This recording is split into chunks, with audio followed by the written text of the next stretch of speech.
Hi there, Meg-John. Um, Hi, Hi, how are you today? I'm all right, thank you. How are you? Pretty good. So we're recording our conversation because we have another book coming out. In fact, Yay! this week. Yes, indeed, January 21st. Hell yeah, Self-Care, a trauma-informed workbook. And so we thought we would talk with potential readers about what this book is about, why we wrote it, and all that good stuff. How does that sound? That sounds excellent. Yes. It's funny, And isn't it? It's funny, isn't it? Because we've been just finishing writing the next book after this. So we've just finished writing together How to Understand Your Sexuality. So we're kind yes. of like dial it back to Hell Yeah Self Care. But we are genuinely really excited about this book coming out, and we kind of hoped it could come out even faster because it's obviously really relevant at this Yes, time. But sadly, it's still relevant. So yeah. absolutely. And it is really interesting, right? Because we wrote this book before, in the before times, as I sometimes call them with my Mm. clients, before the times before this pandemic, COVID-19. So we wrote this book in person, whereas the latest book that we've written has been on an online retreat. So we were together, we could hug, we could be out and about with people. And so Mm. definitely we do not address the pandemic in this book, even though it was written then, but I feel it's more relevant than ever in so many ways, right? Absolutely. Yes. Yeah. So what should we tell potential readers about this book? Well, I guess give them a bit of a sense of, we're going to give you a bit of a sense of what the book's about. And then we're going to say a bit why it's so meaningful to us and maybe touch back in on why it's so relevant during the pandemic and everything else that's been going on lately. And we thought we might just end by sharing a bit about what we struggle with around self-care, because one of the key things about the book is that it makes it really clear that self-care is not easy. In fact, you need a lot of support around it, and given the culture that we live in, it can be incredibly hard to do self care. So we're going to end by just modeling how difficult it can sometimes be, and just talking about some of our own self care learning, right? Absolutely. I love that because I think it's really about showing people that it's not, we haven't written this book just because we got it down so well. Believe me, because anybody who knows me be like, ah, you wrote a book on Yeah. self-care. That's funny. But exactly because we struggle with it so much. I think this book is extra meaningful and we definitely put a lot of care and thought. So I love that we're going to share some of our own struggle. And I know the book is not quite out yet, but I want to give a shout out to Moon Palace, the independent bookstore where I live on the Anishinaabe land, currently known as Minneapolis, Minnesota, because they already had some copies. So So cool. And I a don't copy have of my one. book. I know, Here's the gap. sorry. You Because I haven't will. reached, even though it's published by a UK publisher, it hasn't quite reached the UK bookstores yet. The mysteries of book distributions continue.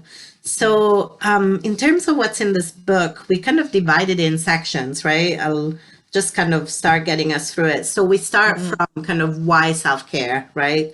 Yeah. What is it that the world tells us about caring for ourselves? We do talk about Audre Lorde quite a bit in our book, of course, which makes a lot of sense because she has some really amazing writing about what it means to take care of yourself in this world, especially for folks with marginalized identities and experiences. Mm. And then we go on to talk about what even is self care, staying with feelings, somatic self care, selves care in terms of plural selves, and then self care and other care. And then we have some reflections and resources. And throughout the book, this is really a bit of a mixture of writing and reflections on self care and exercises. So it's different from our other books in that it really is a workbook. Hmm. There are many pages with space you can write in, kind of exercises. You might recognize this concentric circles. We do love Oh, to have we them love our in our concentric books. We circles. do love our concentric circles. You'll find some of those do not fear. There's some make your own slow down pages. Mm. So you really can actually write in the book and kind of use it as you go through it. So it is a little bit different. Yeah. We tend to have a lot. Right? We tend to have quite a lot of activities in our other books, but this is like, imagine the focus has shifted the other way, that the activities are more the focus and the writing is the lesser bit. But we did want to include quite a bit of, so there's definitely quite a lot of digging into what self-care is and what different ways of doing it there might be, because there's definitely a sense through the book that it's different things work for different people and at different times. So it's not like a, you know, here's your bullet, like what you might get in a magazine of like 5 top ways to self-care. You know, it's like, no, that's what I works wish for it one was that person easy. doesn't work for another. So yeah. Yeah, and I think the other thing that's a little bit different from those kind of magazine articles is that we really recognize that self-care, the concept of self-care in itself has become rather problematic under Yeah. neoliberal capitalism and kind of neocolonialism. It becomes a means to productivity, and that I don't think that's our intention to kind of feed discourse, even though Yeah. the book is, uses one of the words that are being used in this manner at the moment. So I don't know, should we say a little bit more about that, kind of our take on self and the relationship Yeah. to collective care too? Yeah, let's do it. I mean, for me, you know, I've called my other books, you know, including the ones with you, anti-self-help before. Yes. And I suppose in a way, this is an anti-self-care book, you know, because it is actually saying the main problem is out there. It's the systems and structures around us. It's the cultural messages, but including the ones about self-care that really give us a hard time. Like most people find self-care gets to be something that they have to add on to everything else they're already doing. It's just another thing to feel guilty about, to feel a lot of inner criticism about. You know, it's not a self-caring thing at all in a lot of the ways it's understood. So we could have called it, you know, in a way, an anti-self-care book, and we thought about calling it collective care as well, which is maybe something you could say a little bit more about. But we just thought self-care is the word that people are using, and we really hope that the trauma-informed piece and the fact that people may already know our writing, people are going to know we don't mean like take a bubble bath and everything's going to be fine, you know, and that we are going to engage with all those problematic messages that surround us throughout the book. Right. I wish that taking bubble bath would like solve, I don't know, yes, white supremacy and transphobia, but it doesn't, which also brings No. this other really good point, which I think we do touch on in the book in terms of trauma really has a big impact. And when we talk about trauma, we're not just talking about individual trauma, but also kind of collective, historical, social, and cultural trauma means that the capacity to care for ourselves is so different, has such different consequences for people depending kind of who we are and our position in our world, right? And we done our best to really acknowledge that throughout the book. I'm sure there's kind of more that could be done, and the book is not perfect, but definitely that was one of our intentions, to hold that throughout the book, to hold this idea that actually it's impossible, which is why Audre Lorde talks about self-care as a revolutionary act for Black queer women specifically, right? And it's just so important to kind of center that idea that self-care can have so many different meanings and can be more or less accessible to people because of systems of power and oppression, right? Yeah, and we tried to be really mindful of that. So again, we made sure that like a lot of what's in the book doesn't cost anything. You know, we talk about how you can navigate it around other aspects of life, and then there's this really important piece of like it can't really be done alone.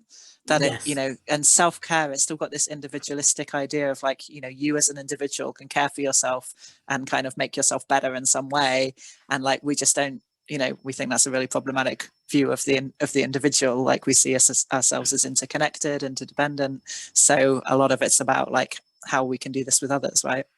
Absolutely. I feel like another good title could have been mutual care. You know, and even kind of this whole idea of having to choose between self and others, which I think we'd already addressed in Life Isn't Binary, but we really address it from the perspective of care in this book. It's really there. And if we were to write this book now, I'm sure, I mean, after 2020, the book would be different still. But I'm hopeful that there be some tools here to help people navigate just how to nourish themselves and their communities in a world that's really counter to that nourishment in a lot of ways, right? Kind of capitalism wants us to look at ourselves as kind of a means of production and pushing us to do more and produce more. And like you said, then self-care just becomes a like add it to the list, meditate so that you can actually put in more work hours. And this is really about transforming, I think, the way we think about the ways in which we treat ourselves and others. And so it's really about transforming the culture around us and within ourselves, depending on where we are. And of course, knowing that those efforts have been made by many people over a long period of time too, that we're not the first people to talk about all of this. That we're trying to build on those existing kind of wisdoms and knowledges, particularly some of those kind of embodied ones, because there's that real sense of the sort of embodied approach throughout the book, I think. Yeah. Anything else that you think would be important to share? No, I think that's good. But yeah, just to reassure people, there's definitely a lot around how you can develop and build community and this sense that you need cultures of care around you to do it, that it's not another thing to be hard on yourself as an individual for. Is if those around you aren't supporting it, it's going to be really difficult. So how can we shift our micro cultures in the self-caring direction is something we really get to, particularly by the end of the book. Absolutely. So maybe this is a good place to talk about some of the stuff we find difficult about self-care. Yeah, let's do it. This was not an easy book to write, was it?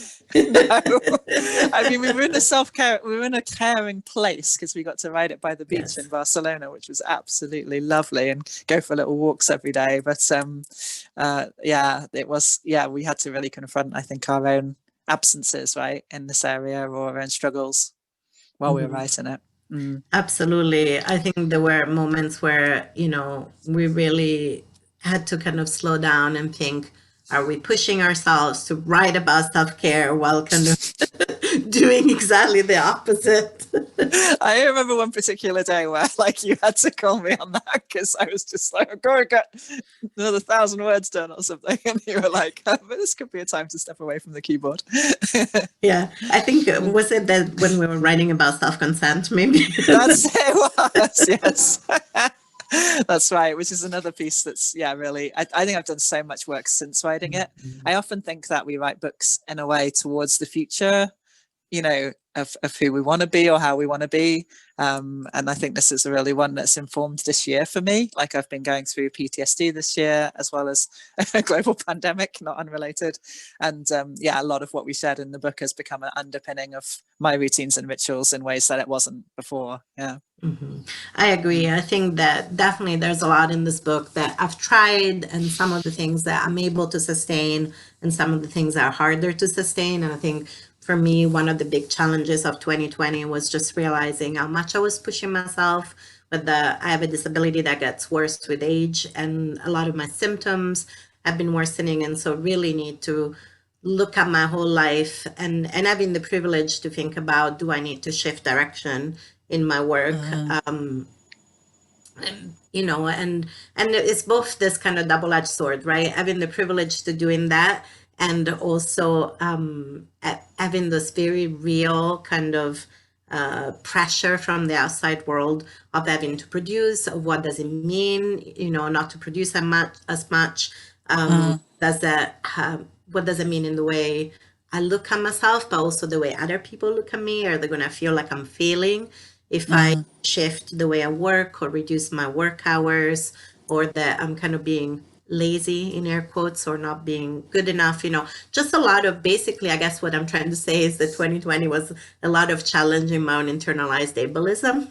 And so it was really helpful to have written this book, because I was like, let's go back to the intention for this book.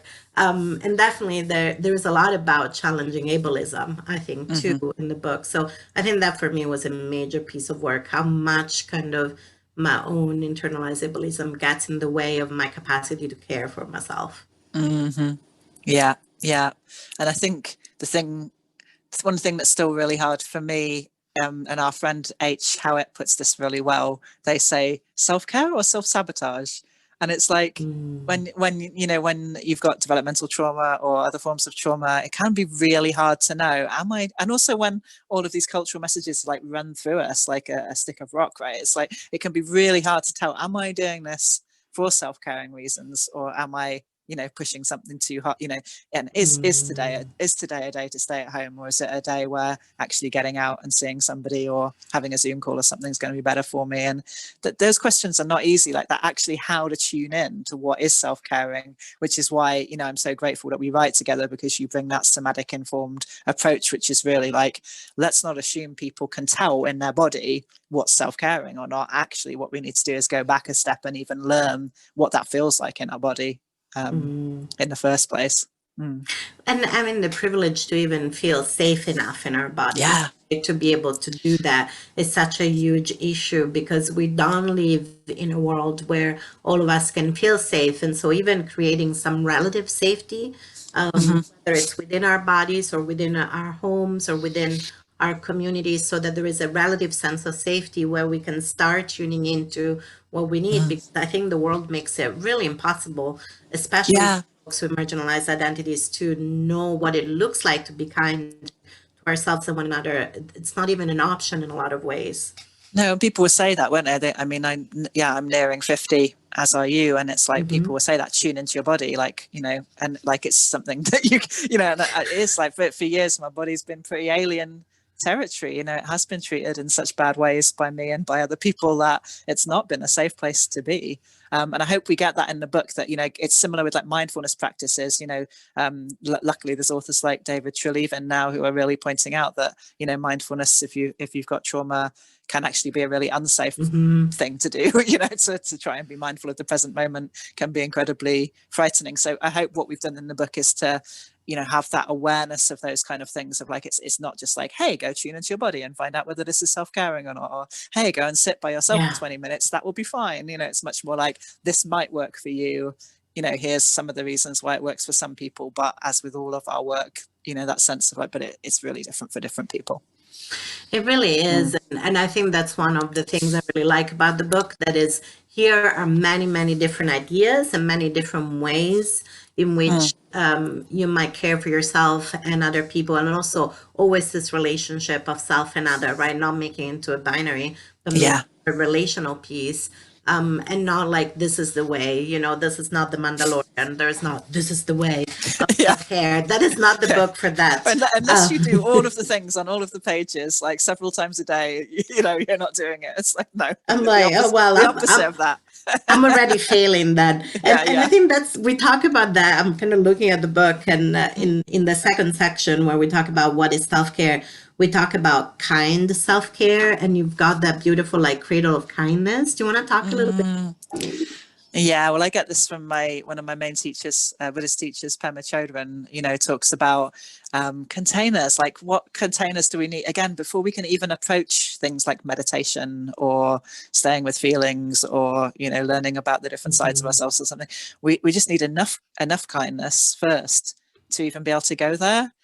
Because the things that come up can be quite, the feelings in our body can be scary, or the thoughts and memories that come up can be really overwhelming. So it's like starting with that cradle of kindness. And I'm really about that at the moment. It's like, how can we cultivate and create and co-create with others enough kindness around us that we can even go there to start doing these kind of self-care activities. And I love the idea of the container, because that's also very trauma informed, right? Often, I have complex PTSD as well, and like that piece of developmental trauma means we do need containment. We need rituals and routines and things that hold us, kind of make it a little bit easier to kind of access some of those practices. But it's also really hard to set up those containers for ourselves. And I think one of the things I really want to say is that when we talk about kindness, we're not talking about niceness. This is not just about, because maybe it's because I live in what is currently known as Minnesota. I have the saying like, so kind is not the same as nice. So do you want to say a bit more about maybe? I've written a bit about kindness? this. Yeah. I mean, it's like for me, it's like kindness and honesty are pivotal. And I think what you're trying to develop and cultivate with self-care is greater kindness and honesty with yourself and with other people. So it's like what Pema calls like befriending yourself. It's like really getting to know yourself like super kindly and super honestly. And for me, you have to have the two together. And I think what niceness is kind of like kindness minus honesty. You know, it's like when you're Yes. just being, you know, performative, right? Or you're trying to get what you want by being nice, or you're trying to avoid conflict by being nice. And that's not the like deep kindness with ourselves and others does involve also being honest with ourselves and others, but in a really deeply kind way that says, I you know, I see myself doing this thing that doesn't feel great, and I really get why I'm doing it though. And like, that's, you know, I can just be really gentle with myself around that. This is an edge for me. This is something I still haven't got it there yet. And the same with somebody else. You know, we see somebody else maybe behaving in a way that isn't great, and we need to say something that instead of just like, you know, lashing out at them or something, we're like, let's imagine why that person might have done that thing or might have said that thing. You know, let's remember the times when it might have been the same for us, that we might have gone into, you know, say a fight response or a flight response or a fawn response, and we can be really kind around it. Or if we can't, we can step back and refrain from doing anything until we can engage with kindness, right? Yeah, absolutely. I think that's particularly important in many of our communities where so many of us are traumatized on multiple levels by systems of power and oppression. And it can be so easy, I think, to feel that relative safety to kind of lash out appears when we're all kind of struggling. And we're really with an outside world that is trying to, I mean, in some cases, actively kill us or erase us. And so I feel, I don't know, at least for me, within community has become so important to see, okay, who's willing to really engage relationally. And even if there are moments where we can be kind with one another, can we be like accountable, and can we really be committed to liberation rather than just kind of reproducing the system of power and oppression within our community? Exactly.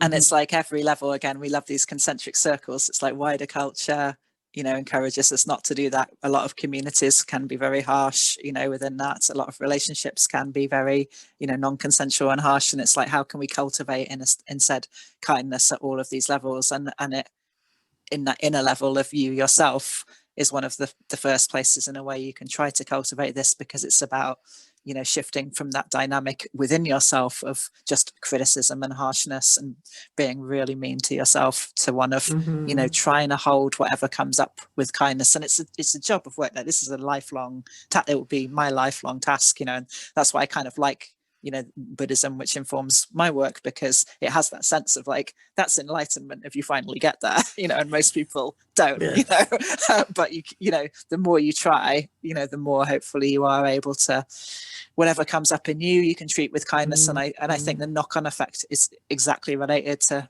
that's why there's not that real split between the self and the other, because when you're kinder to something that emerges in you, you can also recognize it in somebody else. And instead of just judging them or dismissing them, you can be like, oh yeah, I know that one. You know, like, that's a really hard one. Yeah. Absolutely. One thing that I recognize in myself, and sometimes I even talk about it with my therapy clients, is like, when I find myself being super judgmental towards others, for me, that's a red flag that I'm being particularly harsh on myself, because I'm pushing myself way beyond my self-consent, probably way beyond my window of tolerance. And so then I become really a harsh critic of everybody else, right? And I think a lot of folks with complex PTSD recognize themselves in there because of survival. And often we have to push ourselves to survive in systems that are really hostile, you know, towards us. And so we push. And then, of course, that kind of harshness towards ourselves starts to kind of spill out. So for me now, that's become kind of a red flag. Or if I feel, you know, if I'm starting to feel so overwhelmed that all of other people's needs seem to be overwhelming, then I know that it's time to step back. And it's like, actually, this is not about other people. This is about me in some ways. I mean, yes, there's also overwhelming need in the world because how messed up the world is. And also what is happening that means that I'm judging everybody else's needs as overwhelming. Like, what is happening? Right. So it's this kind of going in and out in some ways for me.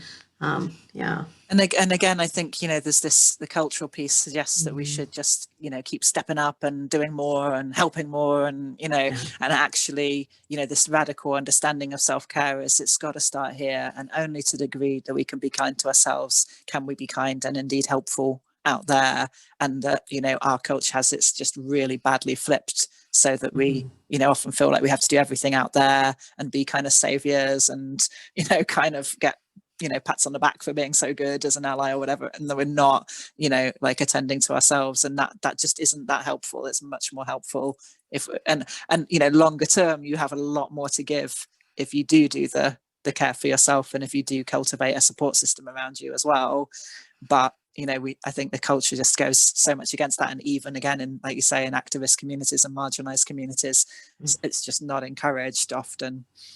No, yeah, it's the kind of all or nothing pattern where it's like either do, or then withdraw completely, and now I have to take care of myself, so I can now kind of enjoy with community around me, and so it becomes this kind of almost like a seesaw rather than being kind of a relational dance where we find balance together in community and where needs kind of fluctuate, and I love the idea of mutual aid that's becoming more and more visible in community, right? I think that in some ways, when we talk about self-care, really we're talking about the mutual aid, creating cultures where there can be mutuality, where there can be mutual support, that can be true sustainable relationships with ourselves and with one another.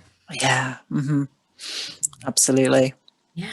Anything else you think that potential readers might be interested in knowing? No, I want to read it now, so that's good. Oh, good. Well, I know that's one of my intentions was like 2021. It's the year that I actually go through the book that I co-authored in 2019, and kind of like work on this because I know I need to.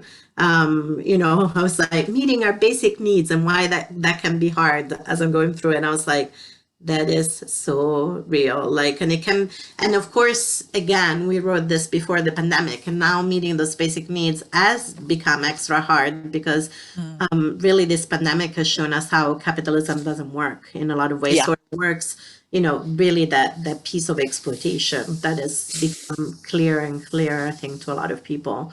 And so, yes, we kind of once more just highlighting how we cannot care for ourselves fully as long as there is oppression in the world, right? Like making that very clear that no matter like how good, again, in air quotes, I might be a self-care, I can never be good enough because there can be no real consent under kind of neocolonial capitalism, really.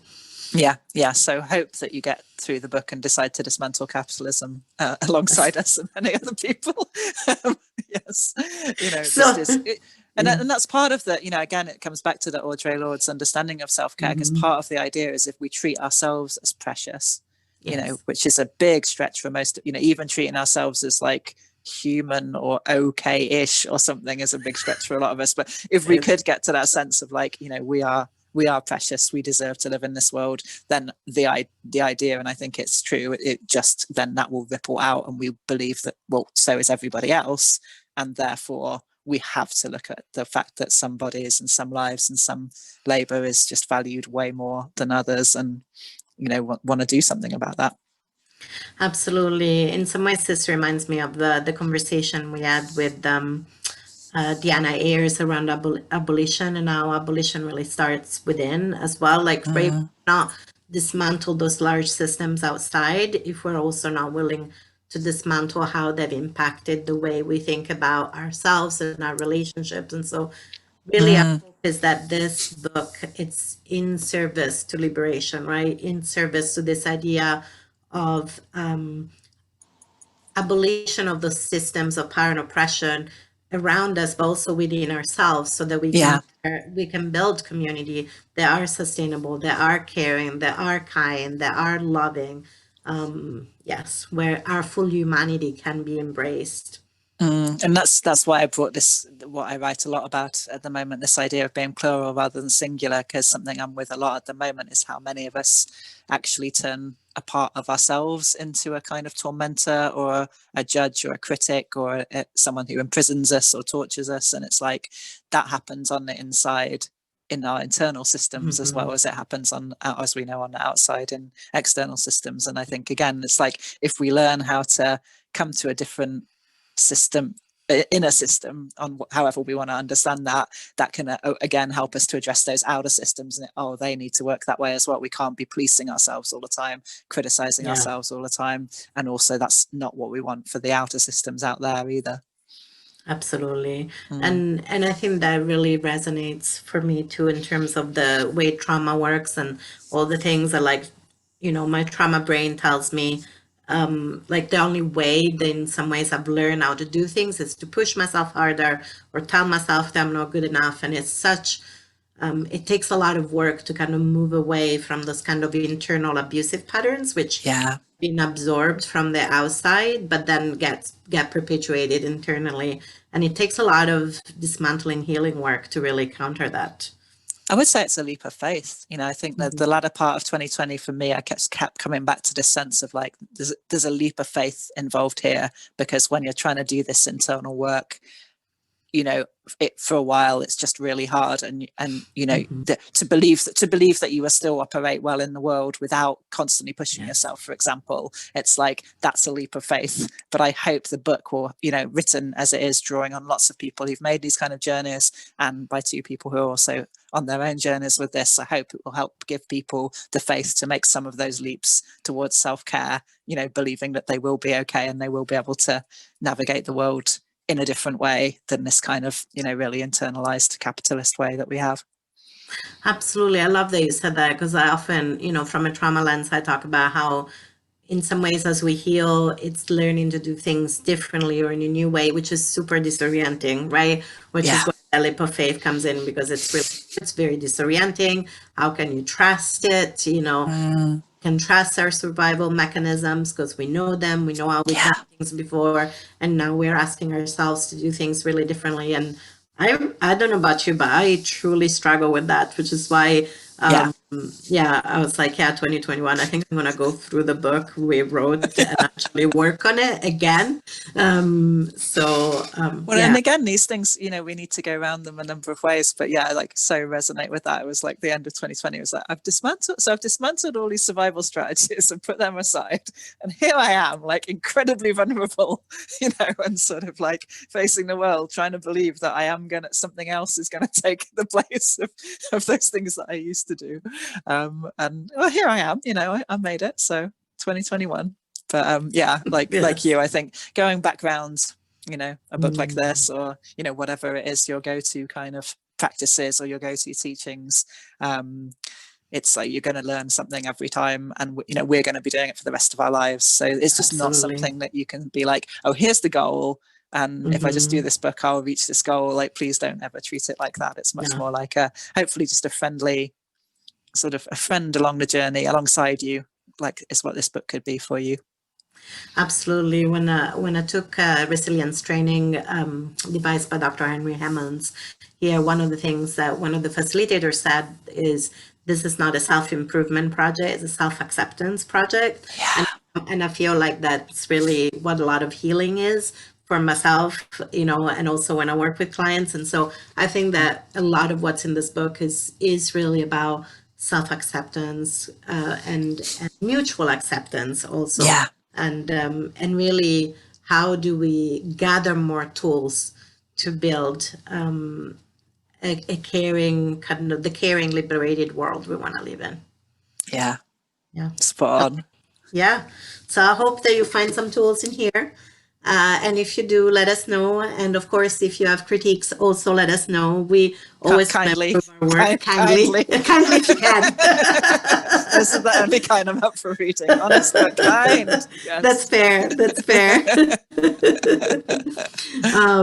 So here you go.